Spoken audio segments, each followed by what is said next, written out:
Baik, jumpa kembali di channel kami. Pada video part 4 ini, kita akan membahas contoh soal SKB untuk CPNS Kejaksaan. Langsung saja di soal nomor 47.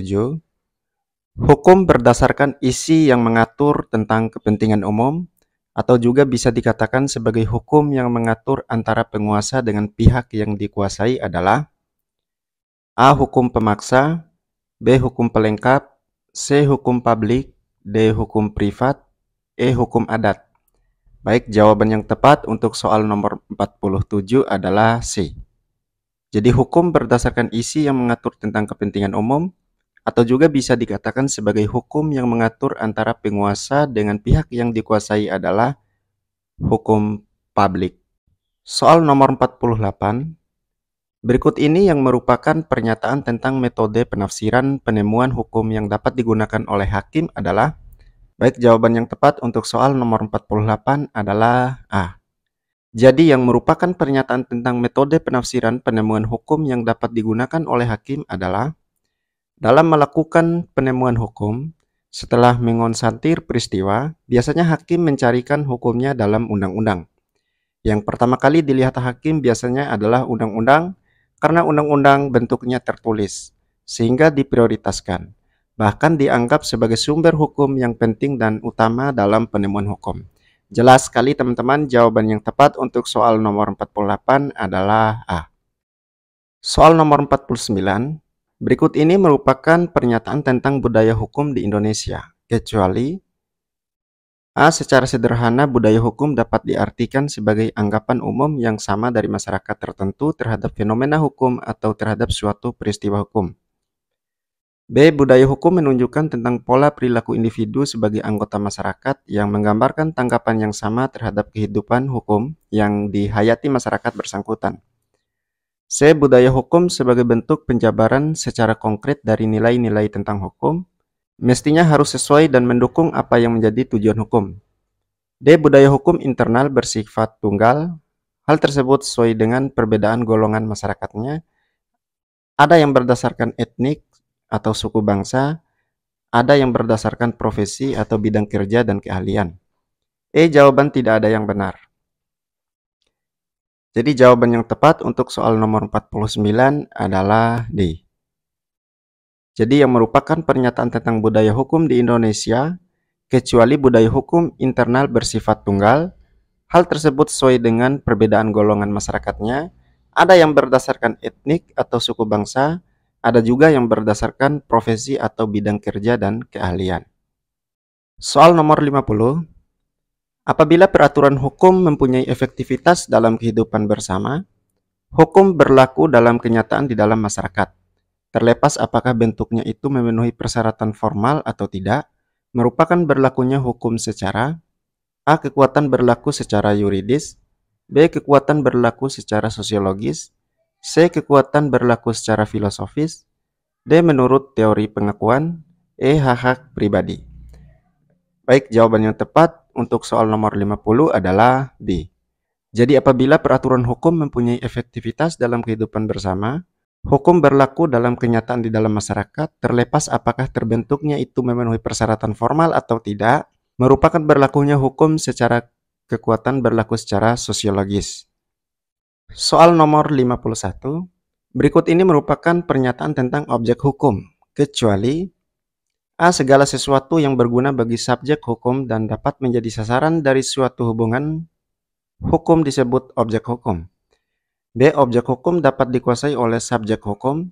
Sebagai objek dari suatu hubungan hukum, tentunya objek hukum itu mempunyai nilai dan harga, sehingga perlu ada penentuan siapakah yang berhak atasnya. C. Biasanya objek hukum adalah hanya berupa benda. D. Objek hukum yang berupa benda atau dalam kepustakaan Belanda termasuk juga dalam kitab Undang-Undang Hukum Perdata yang digunakan istilah zak. E. Tidak ada jawaban yang benar. Baik, jawaban yang tepat untuk soal nomor 51 adalah C. Jadi yang merupakan pernyataan tentang objek hukum pada soal nomor 51 kecuali biasanya objek hukum adalah hanya berupa benda. Jadi jawaban soal nomor 51 adalah C. Soal nomor 52. Berikut ini merupakan pernyataan tentang manusia sebagai subjek hukum, kecuali. Baik, langsung saja jawaban yang tepat untuk soal nomor 52 adalah B. Jadi yang merupakan pernyataan tentang manusia sebagai subjek hukum, kecuali manusia sebagai subjek hukum atau sebagai pendukung hak dan kewajiban mempunyai kewenangan untuk menyandang hak dan kewajiban sejak mulai berusia 17 tahun dan akan berakhir pada saat ia meninggal dunia. Jelas sekali jawaban yang tepat untuk soal nomor 52 adalah B. Soal nomor 53.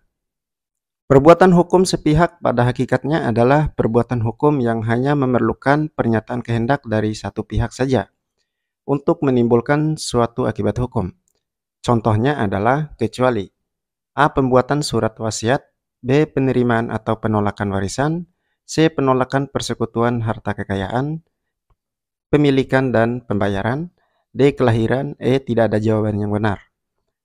Baik, jawaban yang tepat untuk soal nomor 53 adalah D.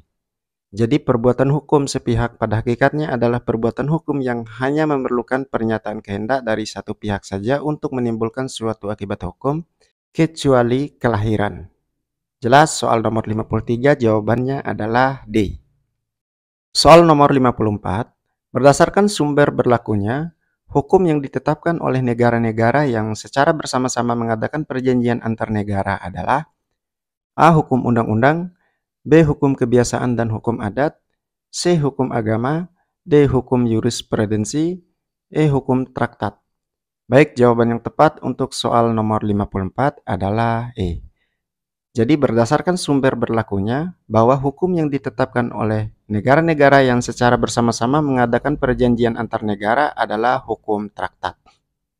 Soal nomor 55. Pertimbangan teknis hukum dapat diajukan Jaksa Agung kepada Mahkamah Agung dalam pemeriksaan kasasi perkara. A. Pidana, B. Tata usaha negara, C. Perdata, D. Hukum khusus, E. Hukum militer.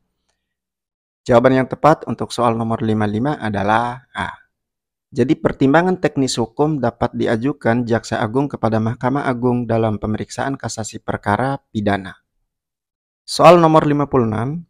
Ruang lingkup pedoman pelaksanaan pengamanan pimpinan di lingkungan Kejaksaan Republik Indonesia meliputi berikut ini, kecuali A. Pengamanan kantor, B. Pengamanan kediaman, C. Pengamanan komunikasi, D. Pengamanan fisik, E. Pengamanan mental. Baik, jawaban yang tepat untuk soal nomor 56 adalah E. Jadi ruang lingkup pedoman pelaksanaan pengamanan pimpinan di lingkungan Kejaksaan Republik Indonesia meliputi berikut ini, kecuali pengamanan mental. Soal nomor 57. Jaksa diberhentikan tidak dengan hormat dari jabatannya dengan alasan-alasan berikut ini, kecuali A. Bersalah melakukan tindak pidana kejahatan, B. Terus-menerus melalaikan kewajiban, C. Tidak cakap dalam menjalankan tugas, D. Melanggar sumpah atau janji jabatan, E. Melakukan perbuatan tercela. Baik, jawaban yang tepat untuk soal nomor 57 adalah C. Jadi jaksa diberhentikan tidak dengan hormat dari jabatannya dengan alasan-alasan berikut, kecuali tidak cakap dalam menjalankan tugas. Soal nomor 58, apabila salah seorang yang berkepentingan dalam perikatan tanggung-menanggung renteng membebaskan salah seorang yang berutang, maka hal tersebut berarti A. Si berutang bebas dari utangnya, B. Si berpiutang lainnya tidak lagi berhak untuk menagih si berutang tersebut, C. Si berutang masih mempunyai utang dan orang berpiutang yang lainnya, D. Si berutang tidak dapat lagi dituntut di muka pengadilan, E. Si berutang tidak dapat dipidanakan. Jawaban yang tepat untuk soal nomor 58 adalah C. Jadi apabila salah seorang yang berkepentingan dalam perikatan tanggung-menanggung renteng membebaskan salah seorang yang berutang, maka hal tersebut berarti si berutang masih mempunyai utang dan orang yang berpiutang yang lainnya. Soal nomor 59, di dalam lalu lintas hukum perdata dikenal adanya subjek hukum. A. Orang laki dengan orang perempuan, B. Orang dan badan usaha, C. Orang dan badan hukum, D. Badan usaha milik negara dan badan usaha milik pemerintah, E. Badan usaha milik negara dan badan hukum. Baik, jawaban yang tepat untuk soal nomor 59 adalah C. Jadi di dalam lalu lintas hukum perdata dikenal adanya subjek hukum, orang, dan badan hukum. Soal nomor 60. Suatu perseroan terbatas akan memperoleh status badan hukum pada saat A. Telah ada kesepakatan antara para pendirinya, B. Setelah mempunyai anggaran dasar yang dibuat di muka notaris, C. Setelah mendapat pengesahan dari menteri dan diumumkan di dalam berita negara, D. Setelah didaftar di pengadilan negeri dan diumumkan di papan pengumuman pengadilan, E. Setelah didaftar di kepolisian. Jawaban yang tepat untuk soal nomor 60 adalah C. Jadi suatu perseroan terbatas akan memperoleh status badan hukum pada saat setelah mendapat pengesahan dari menteri dan diumumkan di dalam berita negara.